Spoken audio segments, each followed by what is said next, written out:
अस्सलाम वालेकुम जी। वीडियोस बनाते बनाते इतनी शाम हो गई और मुझे बहुत ज़्यादा ठंड लग रही थी, तो मैंने ये देखिए जनाब आज ये स्वेटर पहना हुआ है, हाई नेक सा, इसको मैं ठीक कर रही हूँ। बहरहाल अगर मैं इन्हीं बातों में लगी रही तो वीडियो बहुत लंबी हो जाएगी। तो अब मैं आपको बताऊँगी कि आपने लेमन ऑयल किस तरह तैयार करना है। ये देखिए लेमन पील ऑयल है ये, आप इस पर पढ़ भी सकते हैं लेमन पील ऑयल।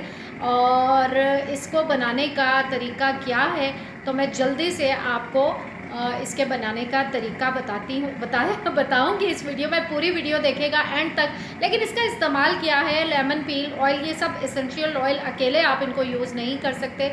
आप इनको डिफरेंट तरीक़ों से, डिफरेंट चीज़ों के साथ आप मिलाकर इनको इस्तेमाल कर सकते हैं। तो इसके चंद कतरे मैं लूँगी और मैं आपको दिखाऊँगी कि ये कैसा है। ये मैंने आपको जैसे बताया है कि 3 से 4 कतरे, इससे ज़्यादा आप अपनी स्किन पर ये एसेंशियल ऑयल यूज़ मत कीजिएगा, वरना फिर ज़िम्मेदार नर्जिस काज़मी नहीं होगी।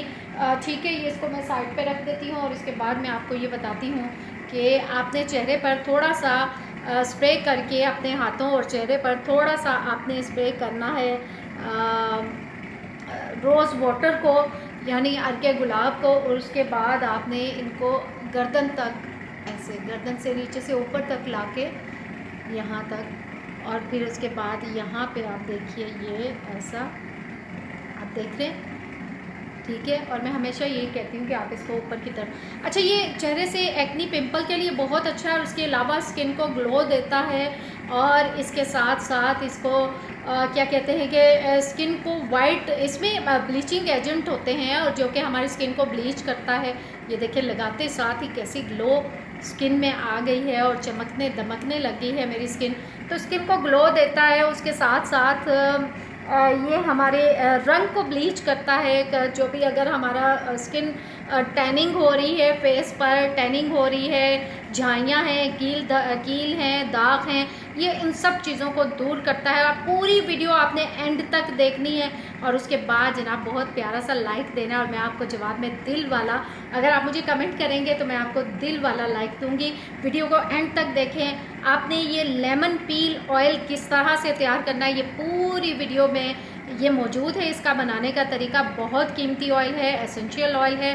और एक वीडियो बनाऊंगी मैं इन एसेंशियल ऑयल पर कि इनको किस तरह इस्तेमाल किया जाता है। मुख्तलिफ़ टिप्स में तो डेली की मुख्तलिफ़ टिप्स में मैं इस्तेमाल करूंगी इन ऑयल्स को, लेकिन उसके साथ साथ के इनके क्या फ़ायदे हैं, एसेंशियल ऑयल होता क्या है, इसकी मैं अलग से वीडियो बनाऊंगी। तो इस वीडियो को एंड तक देखिए और नरजिस काज़मी को दीजिए इजाज़त। नहीं, इजाज़त अभी नहीं, पूरी वीडियो देखने के बाद इजाज़त जी। अब हम आपको बताते हैं कि आपने लेमन ऑयल किस तरह तैयार करना है। तो उसके लिए देखिए मैंने लेमन के छिलके मैंने उतार के रखे हैं और ये देखिए 4 लेमन के छिलके मैंने लिए हैं, तकरीबन इस साइज़ के। ये लेमन बाकी के पड़े हुए हैं। अब आपको बताने का मकसद ये है कि अगर ये साइज़ हैं तो आपने 4 लेने, इससे भी छोटे हैं तो ज़ाहिर है आपने फिर 5 लेने, अगर बड़े हैं तो फिर उसी हिसाब से आप कम या ज़्यादा कर सकते हैं। इसको आपने इस देगची में डाल लेना है। इसको मैंने इसी तरीके से बनाना है जिस तरीके से मैंने लेवेंडर ऑयल बनाया था, लेकिन लेवेंडर ऑयल एक और तरीके से भी बनता है, वो मैं आगे तरीका बताऊंगी एक और वीडियो में। अभी आप सिर्फ इस पर तवज्जो दें। ये देखिए इसमें करियर ऑयल के तौर पे मैं नारियल का तेल डाल रही हूँ, चूँकि ये जम जाता है, इसमें जमने की क्वालिटी होती है, फ़ौरन जम जाता है, सर्दियों में खालिश होता है। तो इसमें मैं इसका मिकदार थोड़ी ही रखूँगी। ये तकरीबन मैंने 1 चम्मच रख लिया, या चलिए मैं थोड़ा सा और डाल देती हूँ, लेकिन ज़्यादा नहीं डालना, बस 1 चम्मच ही है, अगर भर के आप डालें। ये डाल लें इसमें और उसके बाद मैं डालूँगी 1 ही चम्मच मैं इसमें भर के, खूब अच्छी तरह से भर के डालूँगी ये ऑलिव ऑयल।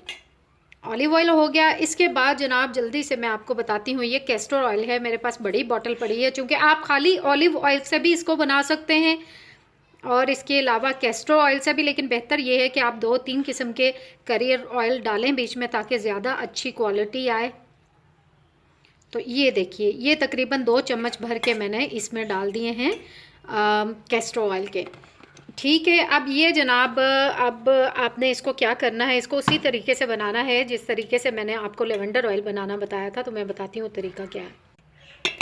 अच्छा, इसमें अब मैं थोड़ा सा ऑलिव ऑयल और डालूँगी क्योंकि मुझे कम लग रहा है।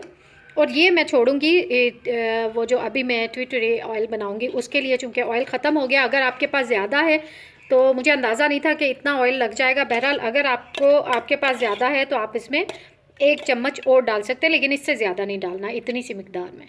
इसके लिए आंच कितनी धीमी चाहिए आप काइंडली देख लीजिए, उसके बाद मैं इसको रख दूंगी। आप नीचे से देख रहे हैं कि आंच इससे भी अगर आप कम कर सकते हैं तो इसको कीजिएगा, क्योंकि ये ऑयल थोड़े से हैं। ये देखिए बिल्कुल धीमी आंच है, मैं आपको उठा के दिखाती हूँ। ये देखें बिल्कुल जलता बुझता सा चूल्हा है, इस पे आपने इसको पकाना है। क्योंकि ये चंद चम्मच है तो इसको अगर आप तेज़ आंच देंगे तो सारा ही ऑयल उड़ जाएगा। हमने इसमें धुआं नहीं छोड़ना, हमने इसको स्लोली बनाना है। तो मैं इसको कम से कम 5 से 7 मिनट तक इसको मैं कुक करूँगी, ठीक है।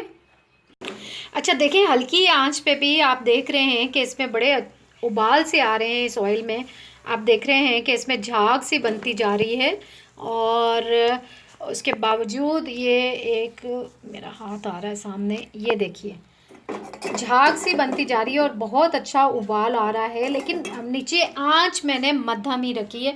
मैं बार बार आपसे यही कहूँगी कि आंच इधर से तो बहुत तेज़ आपको नज़र आ रही है, लेकिन अगर मैं इसको और साइड से दिखाऊँ तो देखें नज़र भी नहीं आ रही कि कितनी मध्यम आंच है। बिल्कुल इस आंच पे आपने इसको पकाना है, और तकरीबन 5 से 7 मिनट हमने इसको पकाना है ताकि ये झाग ख़त्म हो जाए। जी जनाब, ये देखिए हमारा ऑयल बिल्कुल तैयार हो चुका है। इसमें जो झाग झाग मैंने आपको दिखाई थी वो सारी गायब हो चुकी है, और देखिए अभी भी ये हल्का हल्का कड़ रहा है। लेकिन मैंने आपको बताया ना, इसी तरीके से इसको काढ़ना है। और ये इस वक्त बिल्कुल तैयार हो चुका है, तो मैं इसको नीचे उतार लूँगी। अब हो चुका है। झाग जब तक ख़त्म नहीं होनी आपने ऑयल को नहीं उतारना, क्योंकि वो झाग जो है वो उसमें मौजूद पानी है। और ये जल्दी जल्दी से हम इसको, ये थोड़ा थोड़ा सा गर्म है, ज़्यादा गर्म नहीं है, फिर भी मैंने कपड़े से पकड़ा है, मुझे ज़्यादा ही लग रहा था। ये आपने अब निकाल लेना है, और इसको जिस तरह पहले हमने छाना था, ये देखें इसका किस तरह रंग जलाना नहीं है आपने इसको। ये देखें रंग गोल्डन सा हो गया हुआ है। ये मैंने अब सारा जो लेमन ऑयल है ये इसमें निकाल दिया है, और इसके बाद मैं इसको शीशे के बोतल में रखूँगी। जितने भी एसेंशियल ऑयल हैं आप कोशिश कीजिएगा शीशे की बोतल में इनको सेव कीजिएगा। मैं बना के फ़िलहाल किसी भी बोतल में डालूँ, लेकिन मैंने बाज़ार से लाके मैं भूल गई थी, शीशे की बॉटल्स में उनको मुंतकिल कर दूंगी। आप इसको बड़े आराम से, इसी तरह इसको कपड़े से छानने की भी ज़रूरत नहीं है। अगर आप चाहें तो कपड़े से भी छान सकते हैं, जैसे कि मैंने कुछ छाना था, लेकिन फिर मुझे लगा कि इसको मैं थोड़ी देर बीच में डिप रहने दूं।